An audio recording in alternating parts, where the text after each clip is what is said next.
Hello, everyone. Welcome to another episode of my series, Soft Introduction to Linux.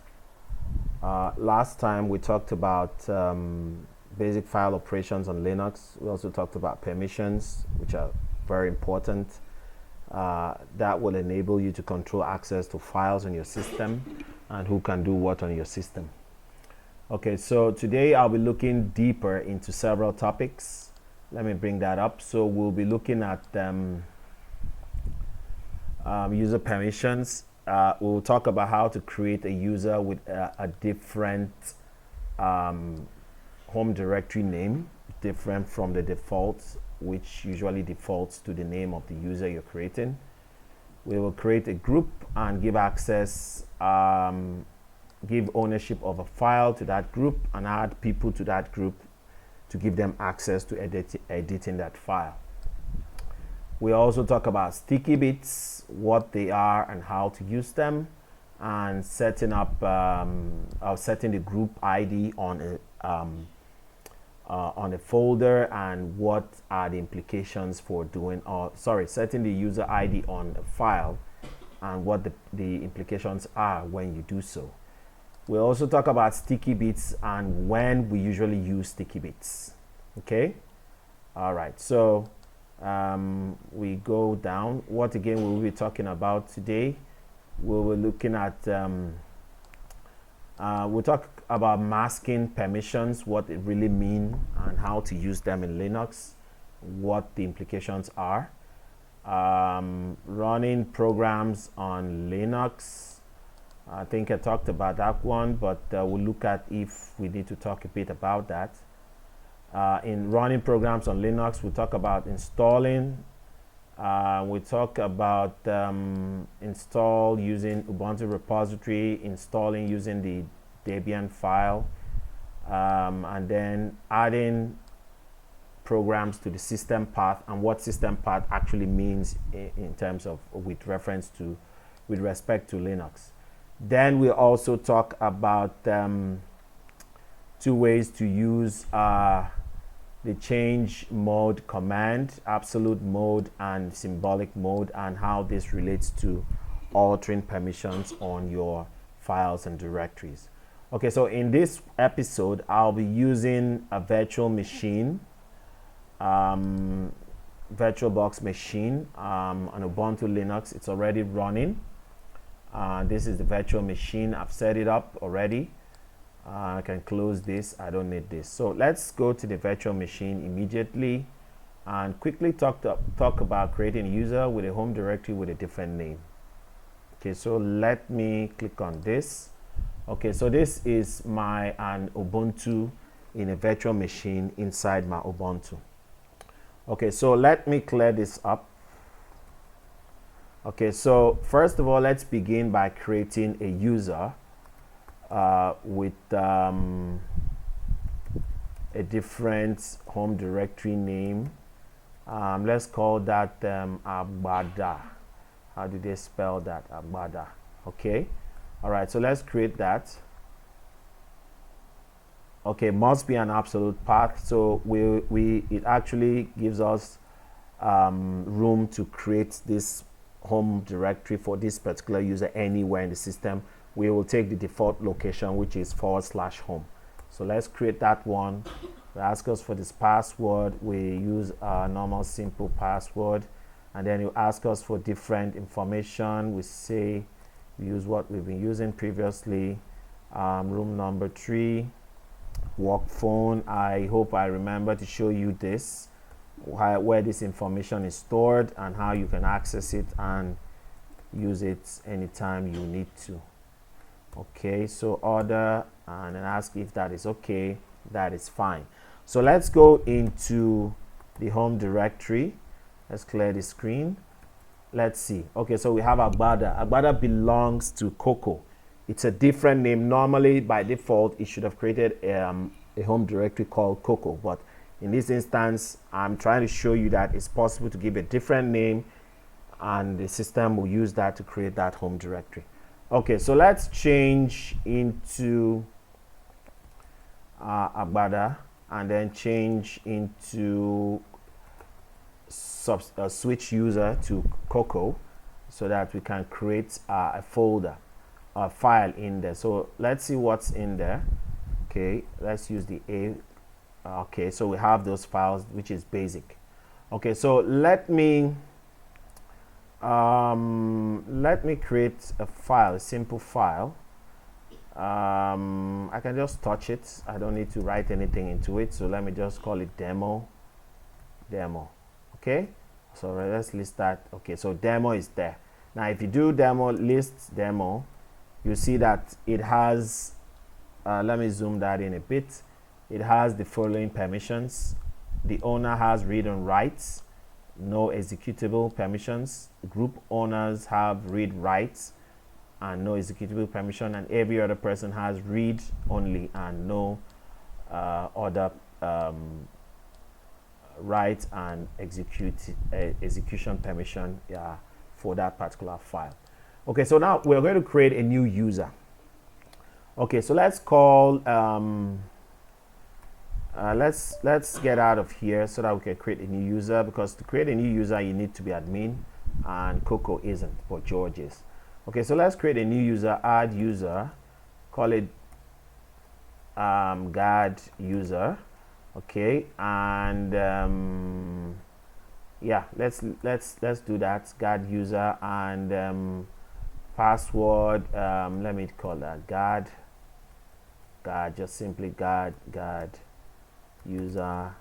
Now room number, work phone, let's call that 1 2 3 4 5 6 7 8. Okay, and hit that.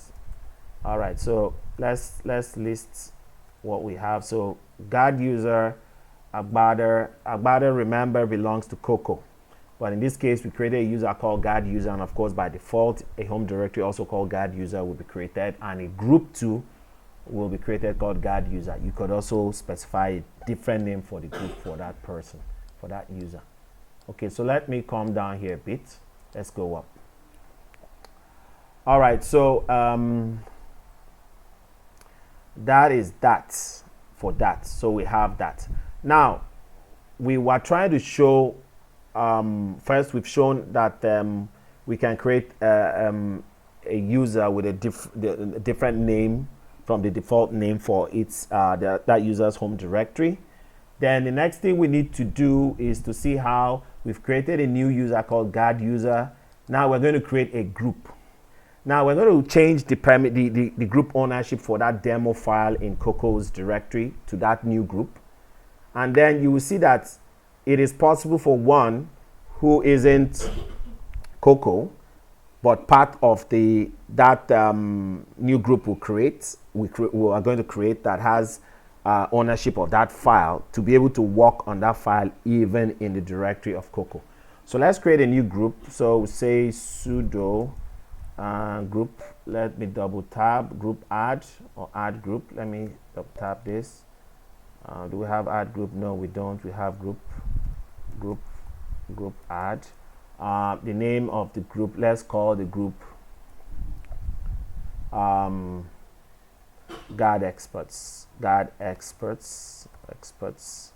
Okay, so that group has been created. Now let me clear the screen and show you something. Now let's check to see which other place can we really confirm that we can use to confirm that we've created these users. Let's do cat. There's a special file in the configuration folder called passwd, wd. Okay, and then we will grep for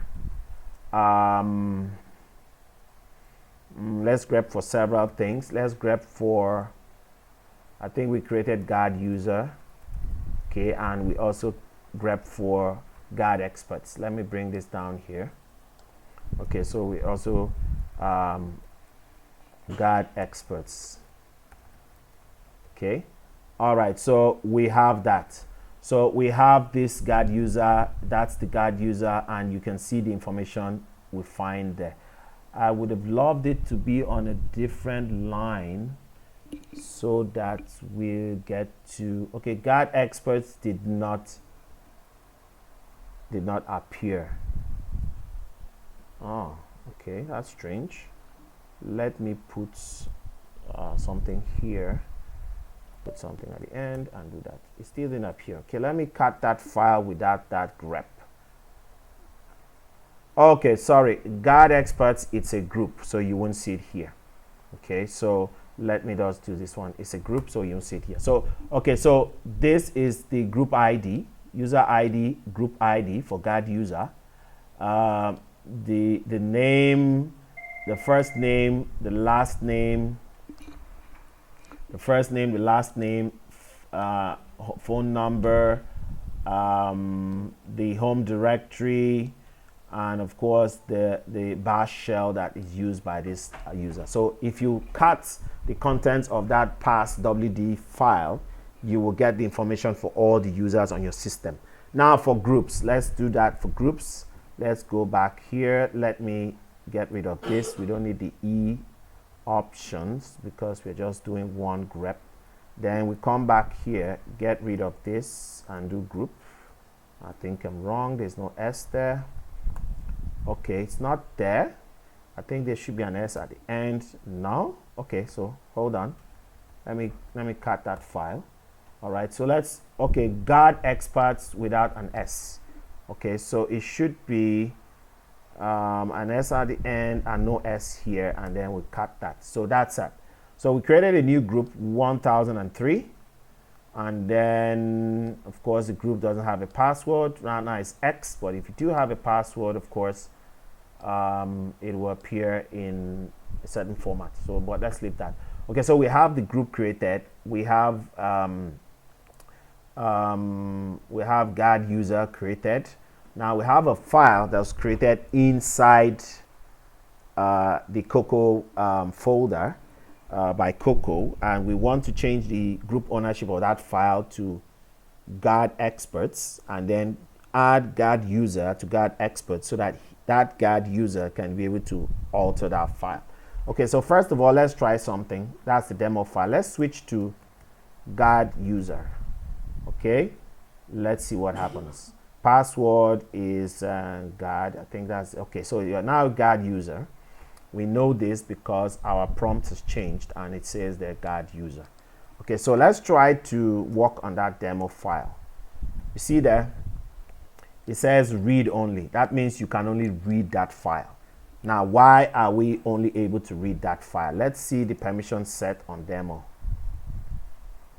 Okay, so it says everyone can read. The group can read and write, while the owner can read and write.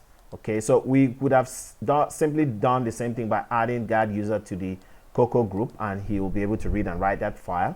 But we want to change the ownership of this file to guard experts, and then add guard user to the guard experts group. Okay, so the first thing we do, we need to go back to be George, because George is the admin on the system and is the only one that can add users and change such things. All right. You can only change this for your own files that you own, but not for files that you don't own. Okay. Okay, so let's try something. I think let's do. Okay. All right, so we have lists. So let's do change mod. No, change owner. Okay. Okay, so we're not changing owner. Let's get out of there. We're trying to add guard users to guard experts, so only George can do that. All right, so let's do that. Let's do sudo user mod append to group guard experts. Okay, and then the name of the person, guard user. All right, so guard user has been added to guard experts. Now, before we go beyond here, let me show you something. Let's click on settings here.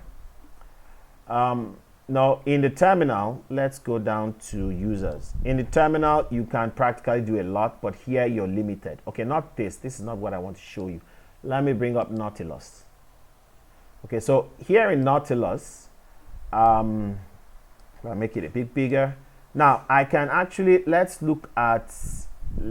create any file or folder. All right, let me create something in let me do touch, my home directory, I call it me. Okay, .sha file. Okay, let's call it .text.txt. All right, so let's go back to Nautilus. Let's cancel this. We should see me file. It's not here. Okay, it's there. Okay, let's see the properties of this file. Okay, now you notice that in terms of permission, you can only alter, you can change the group here. You can only alter, in terms of access, you can do read only, write only. You can change the group from here. You can change the groups that we created. Now you don't see guard experts because you need to actually reboot the system to get that to be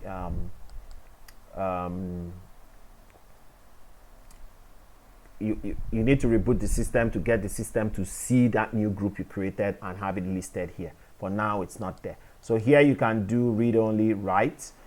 Executable, you click here. So you can run all this here, okay?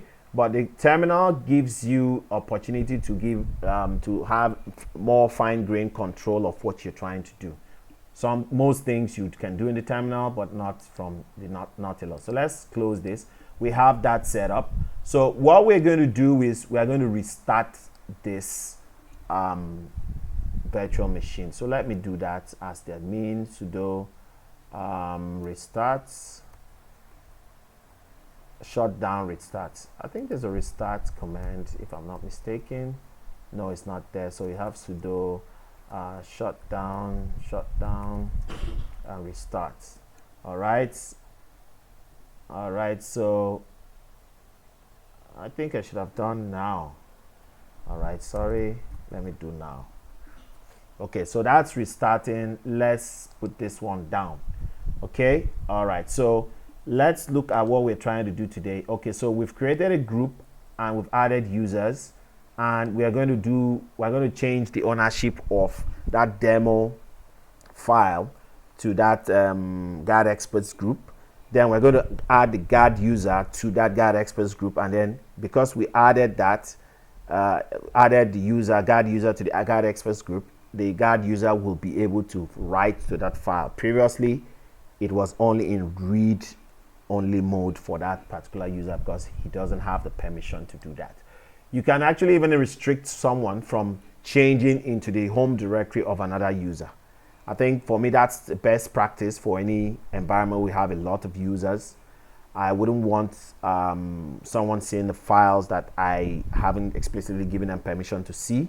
So if you do that, you could say 750 as the permission, and with that 0 in place, if you're not part of that user's group or that user particularly, you will not be able to go into the user's home directory to do anything.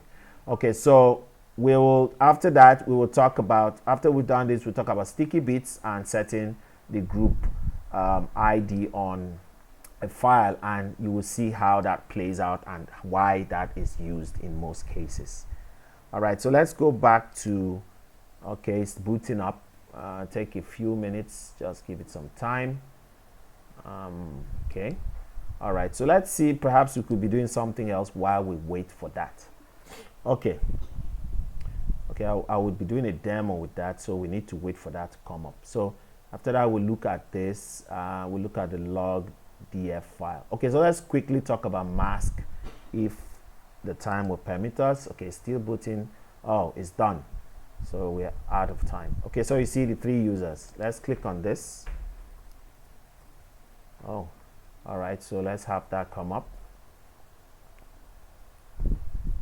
All right, so we're going to change the user or the group on that particular file. We're going to try changing with the Coco user. Then if it doesn't work, we'll try, of course, we'll try with George, and that would work. So let's find out if it's possible to do that using Coco. Change the group. Okay, so let's zoom in a bit. Okay, so let me go to where we'll be working. That will be what they call it.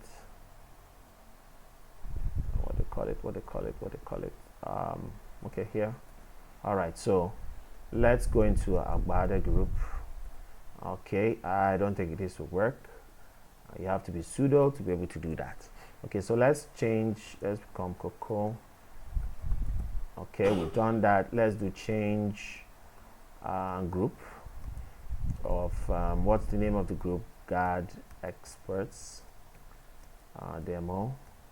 Invalid group guard experts. Okay, so that we're missing an R there. Operation not permitted. So you can't do that. Only the admin can do that. So we can't do that. So let's clear the screen. All right. So it says sudo change group to guard experts demo. All right. Sorry. All right. So that's been done. Let's check out the permission on demo. All right, so we now have the owner is Coco, and the group is now belongs to the guards experts. Okay, so please note, if you remove the let's say the write permissions for this user, you as Coco does that, and of course Coco is not part of this group, so there's no way Coco will be able to work on this demo file. So you would have locked yourself out. Although you have being the owner of the file, you can also change that back. Okay, so we have this in place right now. So let's switch to the guard user. Okay. Now let's see the groups that the guard user belongs to. See that guard experts. Okay, so it's now a member of that group, and then it has access to this demo file. Okay. All right, so let's see if we'll still get that. So let's see that. You see now, we no more have, let me bring this down a bit. We no more have, let me come out of there and then do that again. Okay, no read-only status at the bottom. So I can actually come in here and say, my first entry as a member of the guard experts group. Okay, so we have that. Sorry, full stop, and then of course, oh sorry, made a mistake there. Okay, so let me just do this. Oh, crazy. All right, so let me write that again. My first entry as a member of the guard experts group. All right, so let me write that file. Okay, so I've written that file, and if I cut the file, you will see what I wrote, and it's there. So because I've added guard user to the guard experts group, and the guard experts group has been given ownership of that file, even when he is not a member of the Coco's default group, the guard user was able to manipulate that file. So that's permission working for you. Okay, let's look at what else we're supposed to be doing today. All right, so let's talk about the sticky bits. This is one of my most interesting. Sticky bits and setting the group user ID. Now, let me use something as a demonstration. That would be a better thing. Okay, so let's clear the screen here. All right, so now, if as the guard user, I want to change my password, I will do this. Oh, sorry, double D. Hey, all right, double D, and hit that. It will ask me for my new password and the rest of them. That's okay. All right, I think I need to, let me just do something. Password manipulation. Okay, so we're out of there. Okay, so the question is, pass WD is used to change your password. Now let's look at the permissions on that pass WD tool. Okay, so pass WD. Now let's check this out. I see here we have an S here in place of X. Now that S there says when you run this file, run it as the owner with the permission of the owner of that file. Who owns that file? Root. Now, guard user, George or Coco are not members of the root group.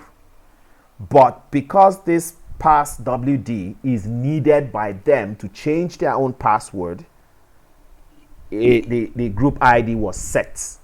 To set the group ID, you simply do G plus S and then the name of the file or of the tool to change. And then when you do that, it sets it like this. Now, what this simply means, if Coco were to write a program and then set the group ID, I can run that program to do things for myself, depending on what that program is trying to do, but I'll be running it with the permission of Coco. Okay, so we have things like effective user and the current user. You know, so in this case, the effective user is root. The current user is who? Coco, or any other user that's trying to use that. So that's where you use this setting the group ID. You know, is used for tools that will carry out some task on your system that one needs to have root privileges and powers to be able to do that. And one of them is changing your password. You can't use this for any other user unless you're admin. But when you use it for yourself, the files that are written or changed are actually found in an area that you need to be root to change them. So in order to allow users to be able to use that pass WD command, you need to set the group ID. So if you were to remove that group ID from that tool, then no one will be able to use that command anymore except they were root. Okay?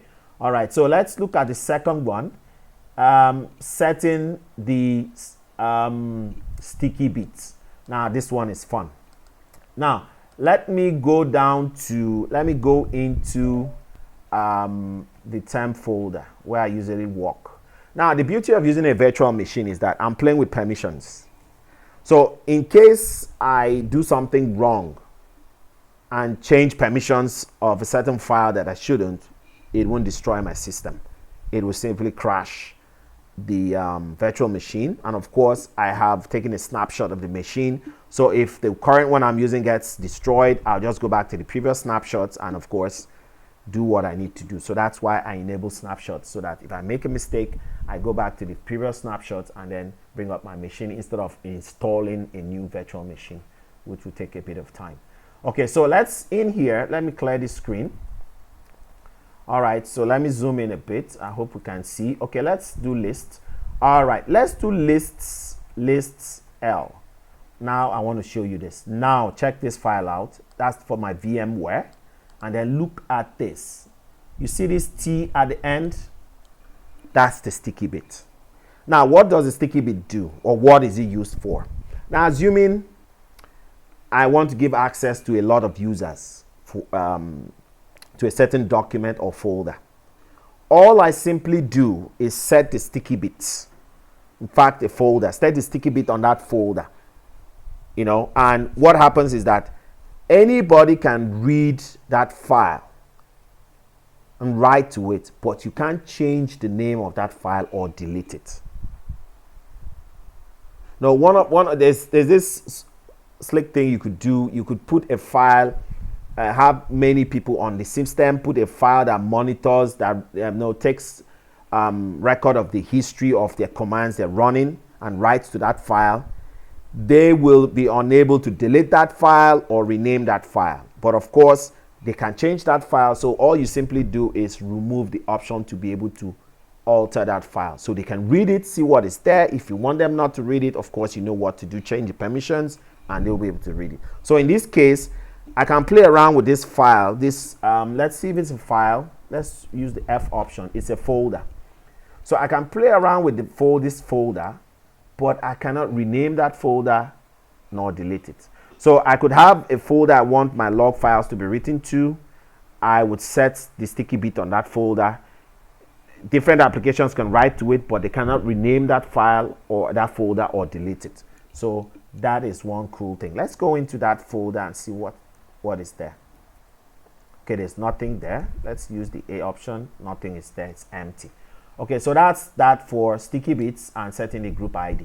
Now let's go down. Let's look at using permission mask in Linux. Let's go to the log.default file, as I call it. I think that's the meaning of that def is default. So those are the default setting for any file. Okay, let's go to let's look at that file, etc login.def. Okay, a new file. That's not right. Okay, let me check this out. Let me go back here. Login.def. Okay, why does that file doesn't exist? Most likely because it's a virtual machine. Let me list the file. Grep. Sorry, grep. Okay, it doesn't exist, so I can't do this demo here. Let's go back to my main system. Let me go back. Let me pick this. No, let me use. Okay, can I use this one? No, let me use this. This is empty. All right, so let me bring up my terminal. Of course, I zoom in. Let me hit that and zoom in, zoom in. All right, so let's do this. All right, so let me go in here. Let's do. Now, if I don't run Vim as admin, don't worry, change anything, it doesn't get saved. Okay, that's not what I want to do. There shouldn't be anything. Okay, that's the file. Okay, funny enough, I can't find that file. Okay, so that means I'm searching in the wrong place. That's what that means. Let me quit. Login.def. Did I not? Okay, so let me search for that file.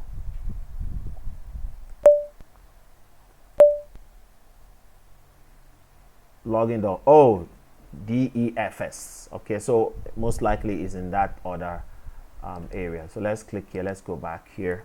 So this should be this. All right, so we have that. Okay, so let's go down and look for mask. Let me actually search for that. Okay, user mask and the rest. Let's go down a bit and we should see what I'm looking for. Okay, check this mask out. Mask. What does mask mean? Let me call up my gedit, or let me use, okay, let me use the gedit. Let me bring the gedit up. Gedit.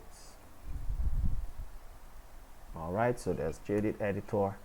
Let's bring that one up. I hope, whoa, it won't be clear. It won't be the zoom there. Okay, we can do some. Let me go back there and see what happens. I think I know how to do that now. Okay, let me bring this up.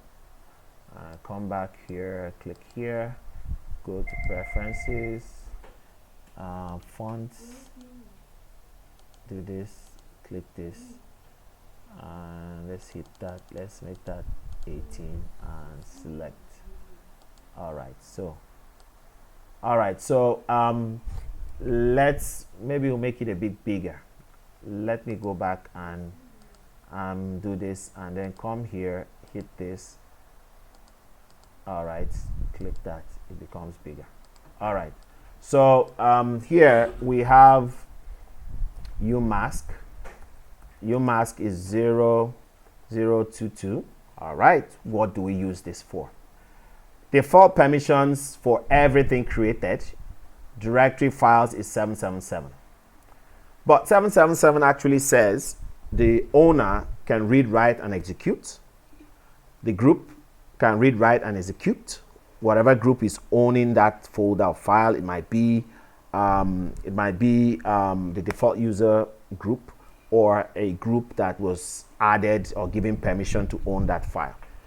Then it says also that every other person can also read, write, and execute. We don't want that. So what do? We apply a mask, just like we would in network. So when that mask is applied, what do we get? 7 minus 0 is 7. 7 minus 2 is 5. 7 minus 2 is 5. So what this is saying here is that this mask will be applied to the default permission of 777, and then this is the default permission that every folder and file would get. So what does this say? This says the owner will have read, write, and execute, and the owner will have five. How do we get 5? Let's come down here a bit. Normally it should be 4, 2, 1. And what does 4, 2, 1 represent? This is read, write, execute. So how do we get 5? 5 is 4 plus 1. So this is the same thing as saying the first one is read, write, execute for the user. The second one is read and write. Read and execute, sorry. Read and write, no execute. And the third one is read and write and no execute. So that is what 755 represents. And this is known as the octal. This is octal representation of permissions, and this one is symbols. These are the symbols using letters. Okay, so when changing, I could actually, when you use the change mod, change owner, change mod command, you can use any one of them depending on how you want to do it. We will look at how to do that. Okay, so that is what mask is about. So assuming I want to create a default user directory where no other user except the owner can change into it, I will apply a network mask of this 027. 027 will give me what? What will it give me? Okay, let me copy this, come down here, paste it. What will 07 give me? This will give me 0750. What does this say? This says 1, 2, 3. That's what that says. So no, every other user, you can't even change into my directory in the first place. But the user group is read, write, and execute because of 7. Read, write for group. Okay. Then of course we have the 644. That's for login, and then for creation of files and the rest of them. That is the default mask that we use. So these are the defaults for that and that. Okay. So let's go back. Let's check this out. Okay. So that's that for that. Now let's see how we run programs on Linux using the Debian file, and then using our repository, and of course doing system parts addition and the rest of them. All right, so let's quickly do that. I'll close this file. All right. Okay, so how do we install programs on our Linux systems? Okay, there's a program I use to prepare for the demo. Let me quickly go to that. And okay, so let's go here and check that out. All right, so let me use OpenShot. Now, there are default repositories for official repositories for, say, packages for Linux, different Linux, Ubuntu, Debian, Red Hat Linux, Arch Linux, Poppy Linux, and the rest of them. Then they have unofficial repositories where packages are written by by developers, and then these packages can be installed by you. Now, if I were to try to install this, let's run this command, sudo apt install OpenShot qt. Let's try that one. Let me hit this. Let's try this. Okay, so let me do clear screen, sudo apt install OpenShot qt. All right, so let's bring this one down here so that you see what I'm doing. Let's hit that. Put in the password and hit enter. It's searching. Say the password is wrong. Oh, this is God user, not George. Sorry. All right, so let me get out of there. Let me turn back and become George so that we can walk here. All right. So we have sudo apt install open shots qt. Okay, and George. It actually has that there. That's mad. Okay, what did I try to do? Let's see what I was trying to install. Let me shut that down. Fun enough, let's go back to the top.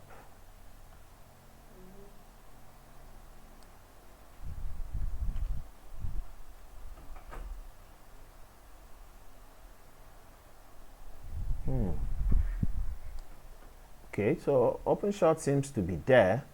That's not what I want. Let's go back here. Okay, let's search for OpenShot Qt. Let's see whether it's there already. Let's see whether it's there. Let me clean this out. Okay, so I do apt search OpenShot Qt. All right. Oh, it's there. All right, so we don't want something that's there. It's there already. It's official. It's there, so we don't want that. Let's go back here. Let me search for something that isn't there so that I can show you. I think I used something. Let's go up. Okay, so that's a bit involved, but okay, let's try this one. Let me copy this. Okay, let me try to install that one. Okay, all right, so let's do this. All right, unable to locate that package because that package isn't found in the official repository, so we actually need to add that pp here. There means personal package archives, so we need to add a personal package archive for this particular tool to be able to install it. So let's go back.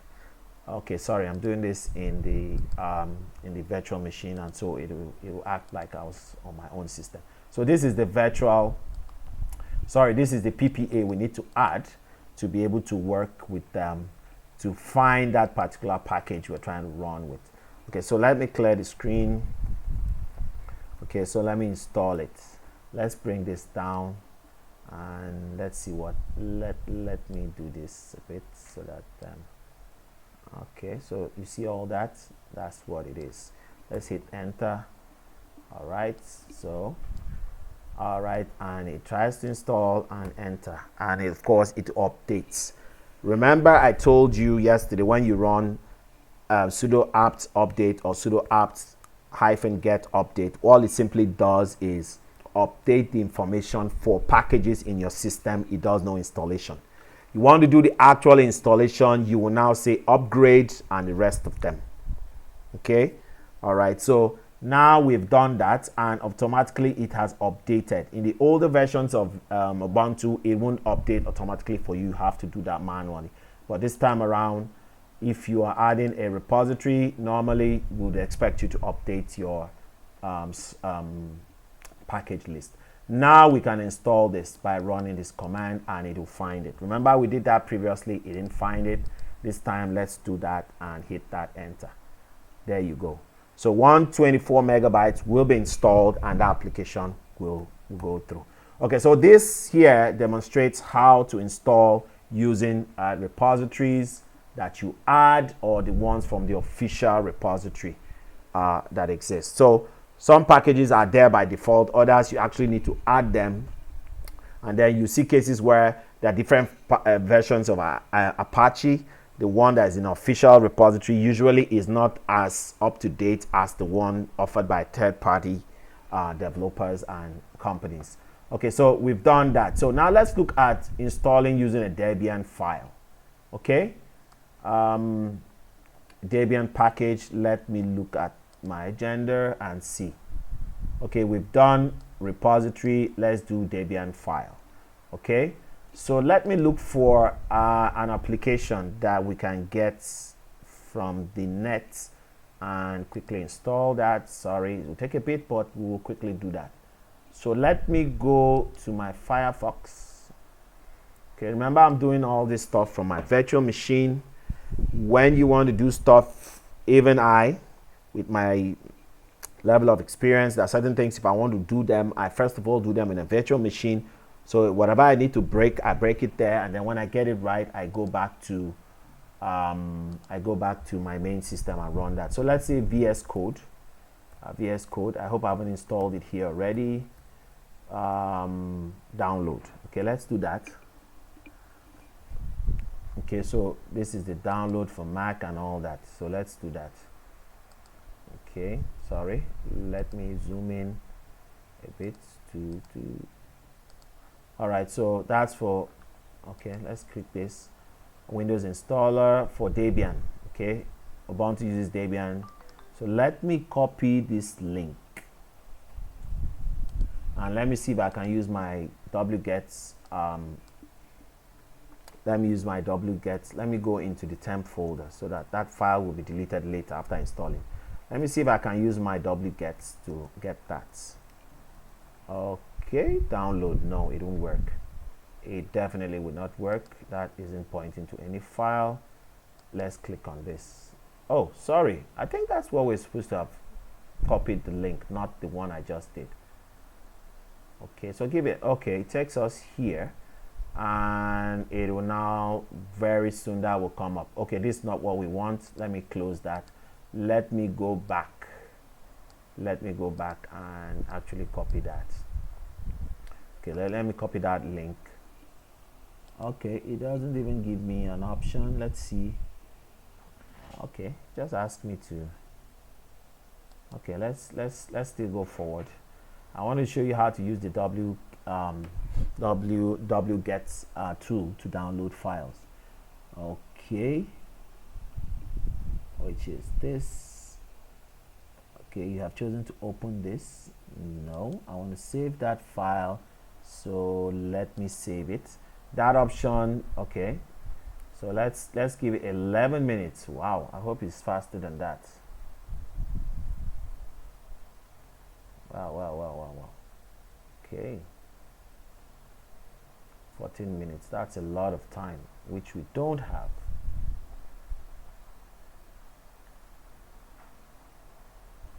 I wish I could just direct download link.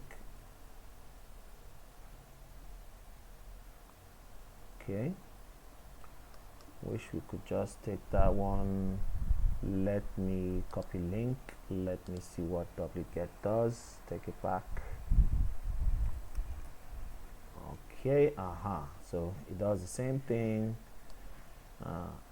Oh, still as slow as the other one, no difference. This one is how many? Okay, 11 minutes. We're in trouble. I should have downloaded that before this. Okay.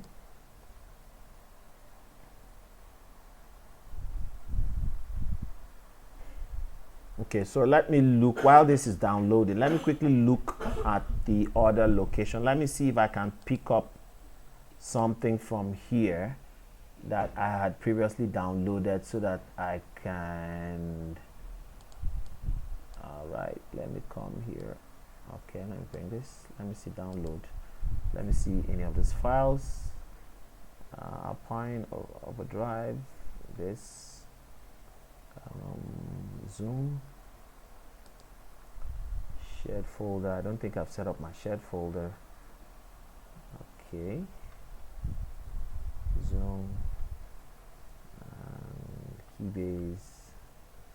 No, there's nothing here I can quickly install at this moment. So we're stuck here, kind of.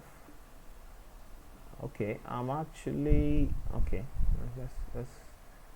Let me close this so I don't confuse. 14%. This is what?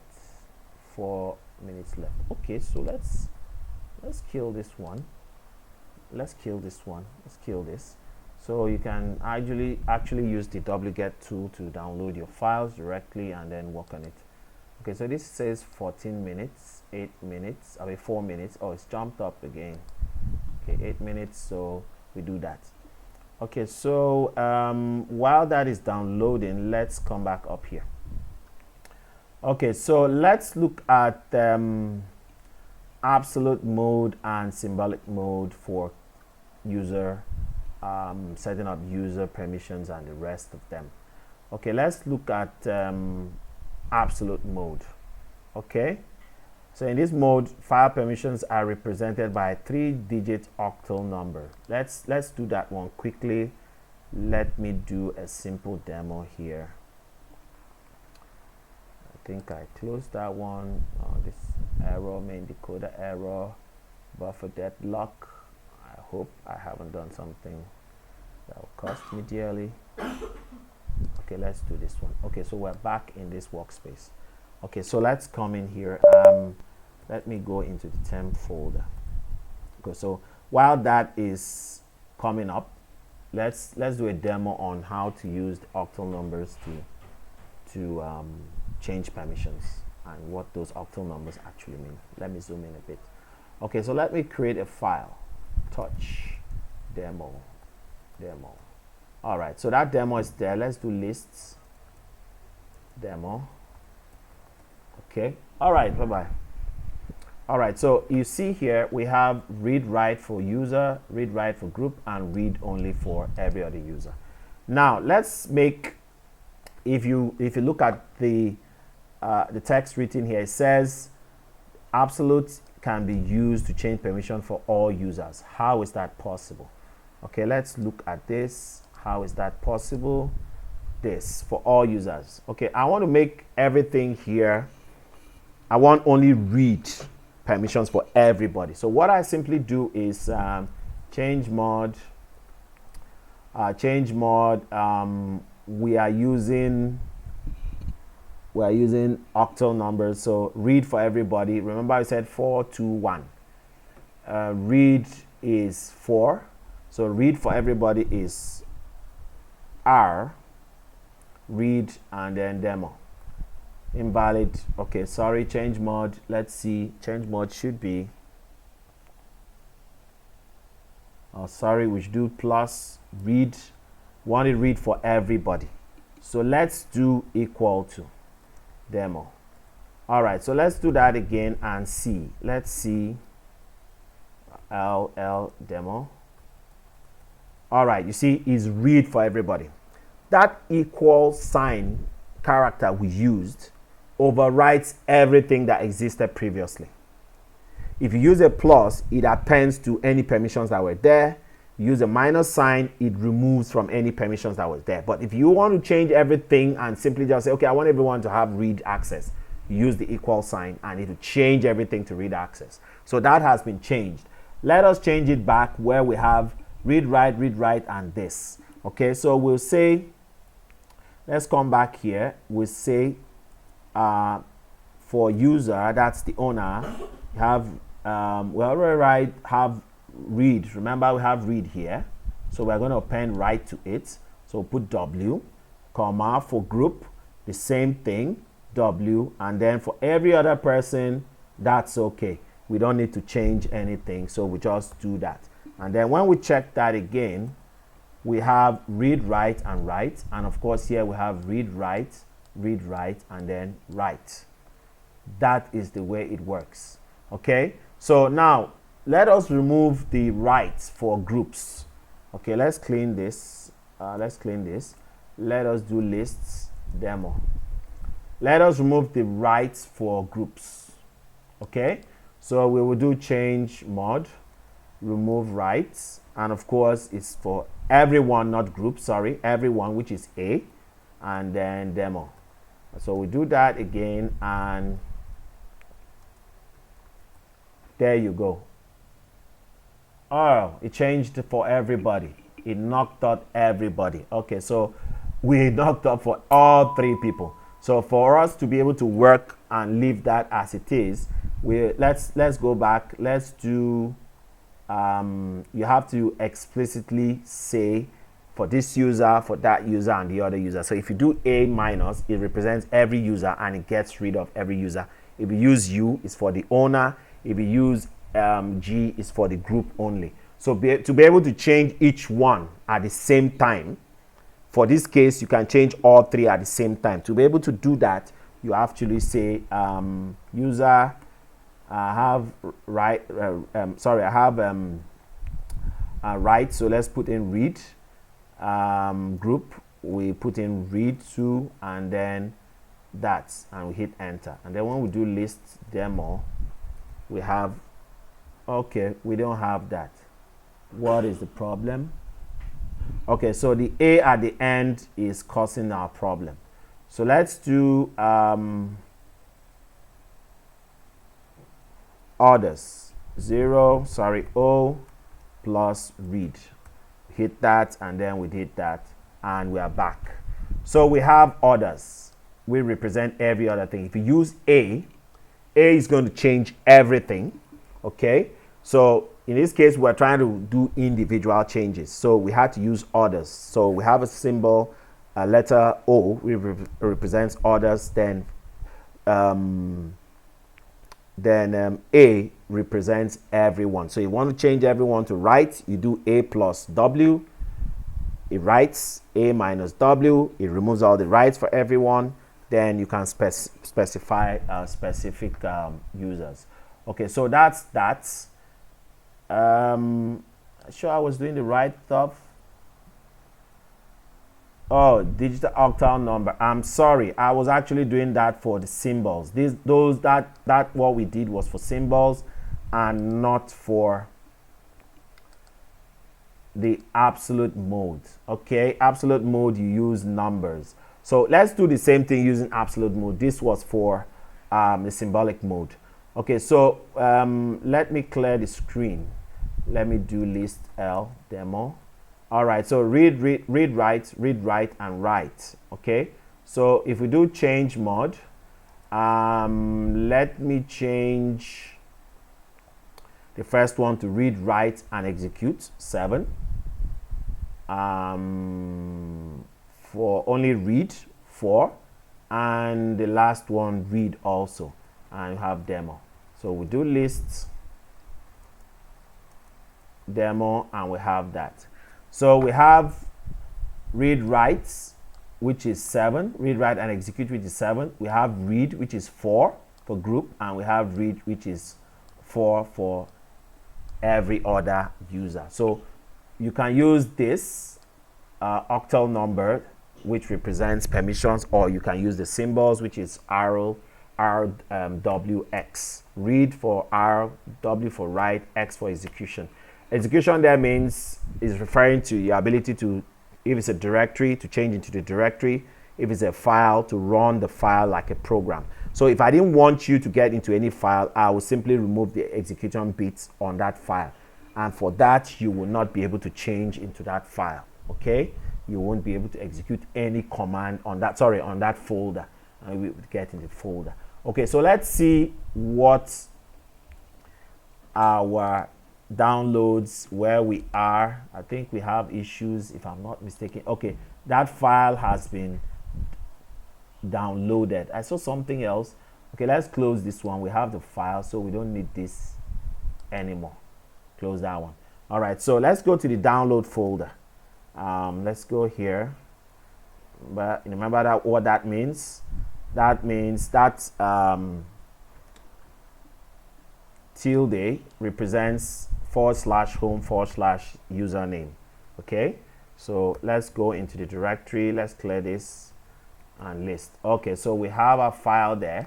We are going to see how to install this file. So we do Debian package and then pass the I option and of course code, and we hit enter, and it complains we have missed a command there. Let me check it.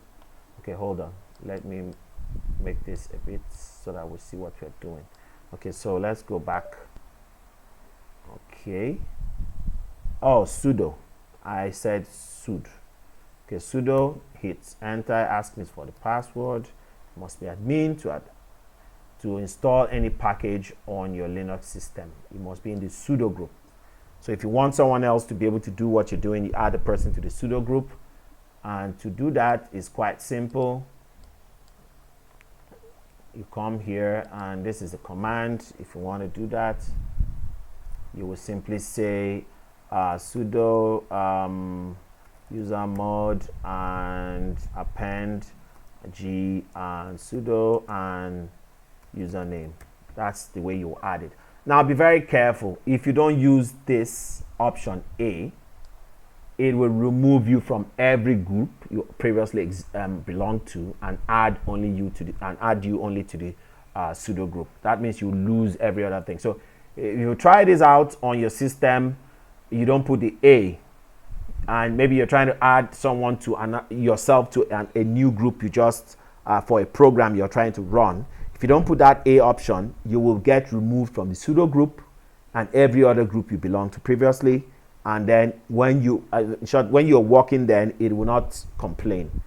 Okay, when you log out and log back in, that's when you will not be able to get back in, because of course you will get back in, but you will not be able to run your sudo commands because you no more belong to that group and you have issues. And in that case, you have to use the pkx command or so to get that, or to fix that.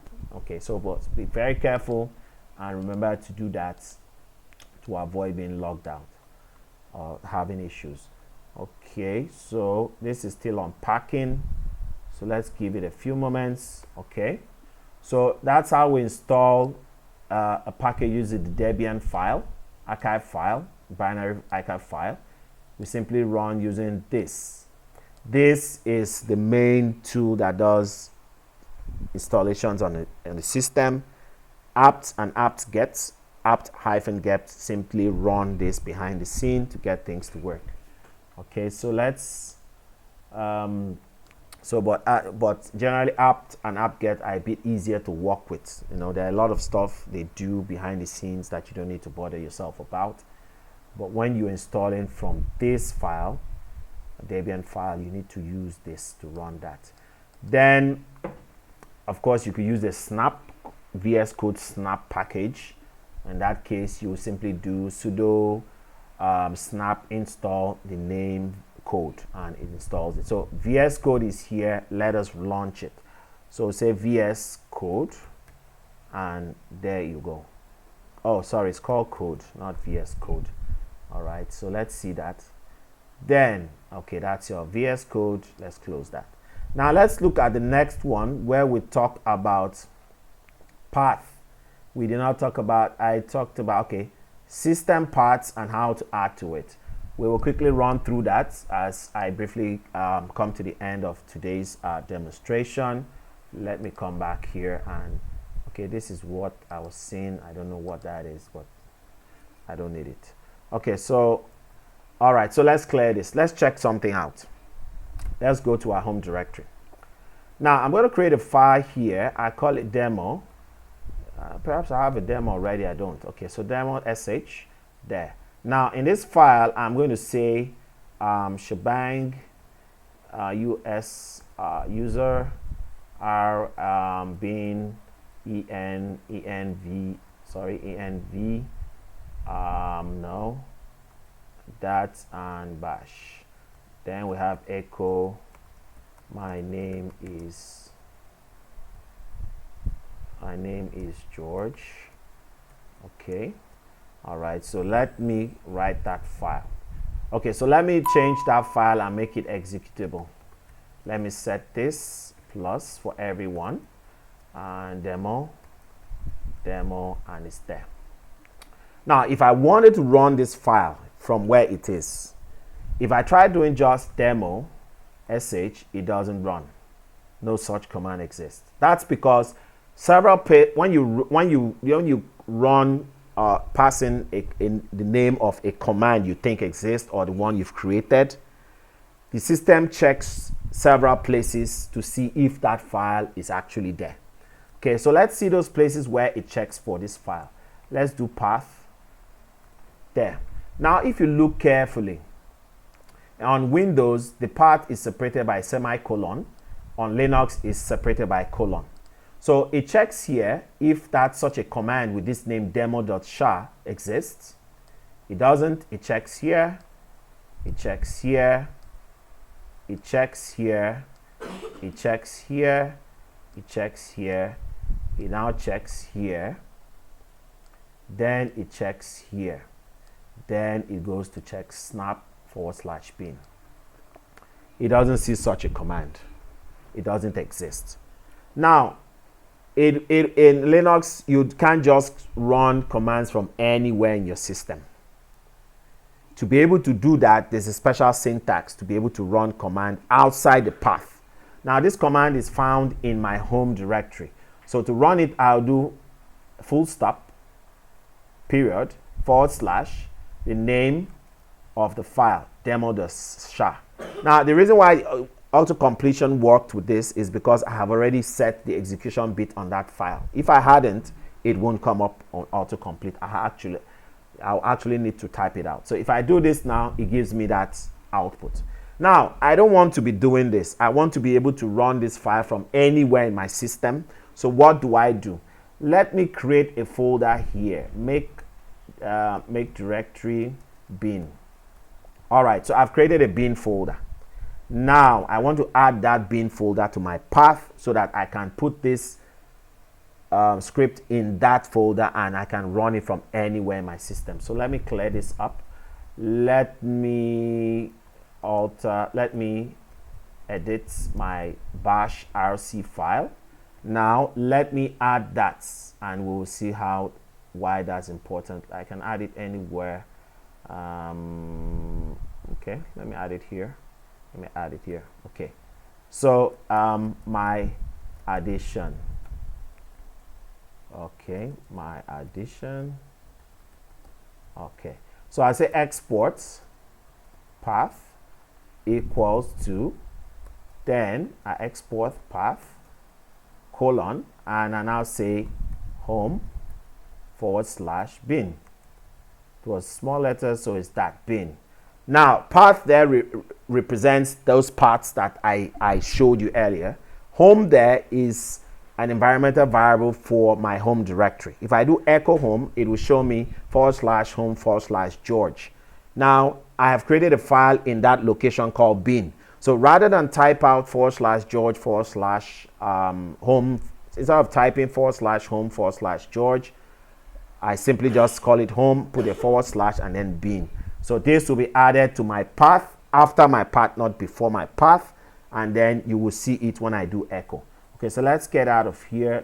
Let me write that file and close it. So let me do echo. First of all, you need to source your bash file you just written so that this terminal will pick up all the changes you've just made. And if I do echo, I do this and I do path, bam, and there you go. That has been added to my paths, and now we're going to add that script there in that folder and then have it run from anywhere. So I say move demo sha, and I do it, move it to bin. So let's change to bin, and list is there. Now check this out. If I do previously, all I need to do now is do demo, and of course you see that it responded because it checked that bin path, that directory I have added to my path, and found a file with that demo as a name, and then say, okay, this file should be run, and then hit enter. It gives me the result. So that's the simple way you do it in Linux, to add a binary to your path. When you do that, you can run that. So now if I open any terminal from anywhere, from any directory inside my Ubuntu, I can run that demo and it will go. Okay, previously, without doing that, you will not be able to do that. You have to actually be in the directory where that file is, and you have to use a special syntax which says current directory and then demo. Without that, it won't run. So that's that for that. And let's see if we have anything we haven't touched. Okay, so before I close this session, someone asked me, how can one change how can he change this to his own image? Well, it's very simple. You go to settings. In settings, you go to appearance and background, and then in background there you can say add picture, and of course it takes you to wherever the picture might be. You add it and it gets added and it gets displayed, and of course there are others here that you pick for. So that's how you can change this background. Let me close my virtual machine. Let me close it. Power off my virtual machine. let me minimize that. While it powers off, let me go back to okay, it's powering off, so let's go here. Let me click here. Okay, so that's much I will do today. I'll be moving gradually and taking care of other areas. If you have any questions, please leave your comments. Is there any special thing you would love to see me do?